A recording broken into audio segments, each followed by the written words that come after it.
over as of today. Also, this one today. Headline: Trump agency pulls 443 sites off market in real estate reversal. Real estate reversal? What? This is from Bloomberg News. Quote, at 2 p.m. Tuesday, so yesterday, the GSA posted a list of 443 properties it was considering for sale, an inventory that ranged from a toll booth in El Paso to the FDA's research campus in Silver Spring, Maryland. In the next 5 hours, more than 100 of those 443 properties were removed from the catalog, including the agency headquarters of the Department of Agriculture, the Department of Health and Human Services, the Department of Justice, the Department of Labor, and the VA. By this morning, less than 24 hours later, the entire list had been removed. Quote, the about face capped a stunning 18 hours that shook federal agencies and threatened already wobbly commercial real estate markets. The sale of some of these properties could have created unique problems. The inventory of properties for disposal included, for example, one specialized satellite facility for the National Oceanic and Atmospheric Administration in Maryland. Also, a 3.1 million square foot FDA research lab. Also, get this, look at this. A Northern Virginia campus that doesn't appear in federal property records, but has long been associated with the Central Intelligence Agency. They tried to sell the CIA. The president had his top campaign donor try to sell the CIA. And the headquarters building of the Department of Justice and the headquarters of the VA and the specialist satellite facilities without which we cannot have, I don't know, weather forecasts. They tried that yesterday and then, oops. Oh, pushback. Who could have expected? And so then today, less than 24 hours later, they took it all back. They took them all down.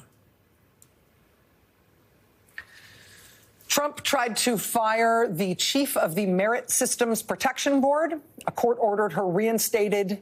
Today, that Merit Systems Protection Board ordered the reinstatement of more than 5,000 people who work for the USDA, for the U.S. Department of Agriculture. 5,000 people who were illegally mass fired by Trump. Those more than 5,000 people must now be reinstated for at least the next 45 days. That ruling comes after Trump tried to fire another person he's not allowed to fire, Hampton Dellinger, who heads up the federal office that oversees whistleblower protections and civil service protections. Trump tried to fire him, too. That is apparently illegal. Dellinger has fought it vociferously in the courts, including one trip already to the Supreme Court, and it looks like another trip to the Supreme Court is probably on the way. But in the meantime, while he has been reinstated, he told the Merit Systems Protection Board to weigh in on the mass firings at USDA, which appeared to be blatantly illegal. That board did weigh in on them. They had to fight their own firings along the way to get there, but they fought them, and now those more than 5,000 workers at USDA must be reinstated.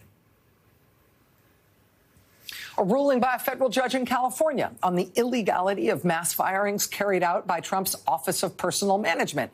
That ruling appears to have stopped Trump for now from going ahead with his plan to fire more than 5,000 people from the Department of Defense.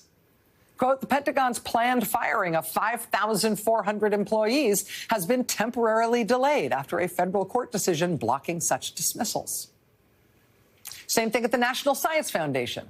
The director of the National Science Foundation has ordered 84 of the 170 employees who were laid off from that agency last month to be reinstated immediately. The reversal comes in response to a federal judge's ruling that the Trump administration exceeded its authority when it outlined steps to fire an estimated 200,000 federal workers. Same vibe, different explanation, or rather sort of lack of an explanation. When it comes to people fired from the CDC. Quote, emails went out Tuesday to about 180 CDC employees who got termination notices last month. A message was sent with the subject line, quote, read this email immediately. It said, quote, after further review and consideration, a February 15th termination notice has been rescinded. Employees were told they were cleared to return to work today, Wednesday, quote, "You should return to duty under your previous work schedule. We apologize for any disruption that this may have caused." Associated Press notes, quote, "The CDC is just the latest federal agency trying to coax back workers soon after they were fired. Similar reversals have been made among employees responsible for medical device oversight, food safety, bird flu response, nuclear weapons, and national parks." So military flights for deportations? No. Sending random immigrants to Guantanamo like they're al-Qaeda or something? No. Selling the CIA?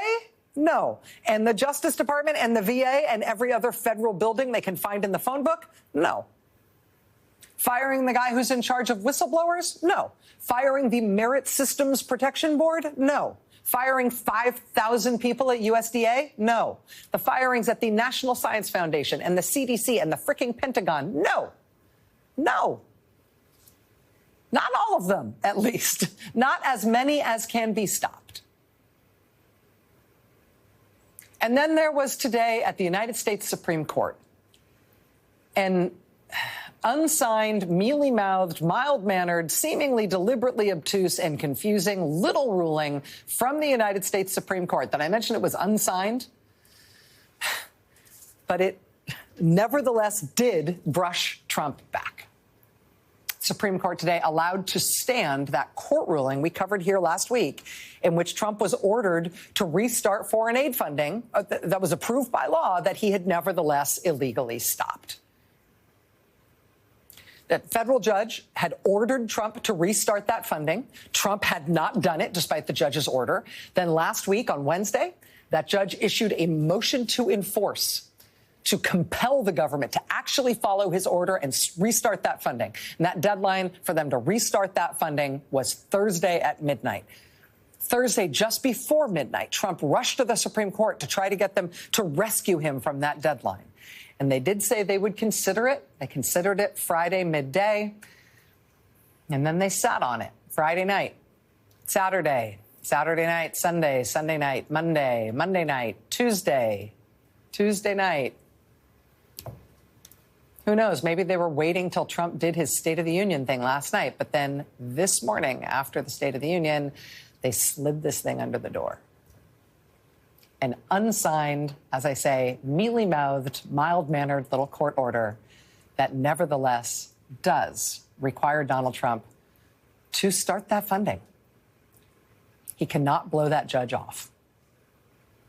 The ruling was 5-4. Chief Justice John Roberts and Trump-appointed Justice Amy Coney Barrett siding with Elena Kagan, Ketanji Brown Jackson, and Sonia Sotomayor in telling Trump no. In terms of what happens next, both sides in that case, the Trump administration and the plaintiffs, they're going to have to file a joint status report by 11 a.m. tomorrow in the courtroom of the judge who told the Trump administration they need to restart that funding. They need to file a joint status report tomorrow at 11 a.m. saying what they're going to do. But the Supreme Court has weighed in on this now, and they are not, as yet, on this, letting Trump just blatantly break the law. So we'll see what happens tomorrow at 11. But, you know, no rush, right? No rush in restarting this funding. I mean, among other things, the Supreme Court's been sitting on it for nearly a week. And that funding is still stopped. I mean, in the meantime, today, this morning, people were arrested on Capitol Hill outside a meeting between a Trump State Department official and members of Congress. These people got arrested protesting the fact that HIV treatment still isn't restarted, even though the Trump administration keeps saying that that's one of the things that they agree shouldn't be cut off, and they agree that should get a waiver, and they agree that funding should be flowing. It's not fun. It's not flowing. It's not happening. And so these people today were on Capitol Hill, engaged in civil disobedience, getting arrested to try to get that funding pried loose, to keep people alive. Pushback comes in all sorts of ways.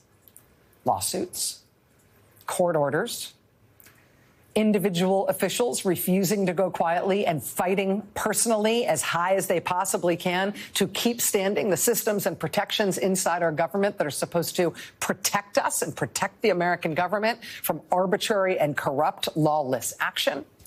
There is friction and resistance inside the government and in the U.S. military when people are being asked to do things that are expensive and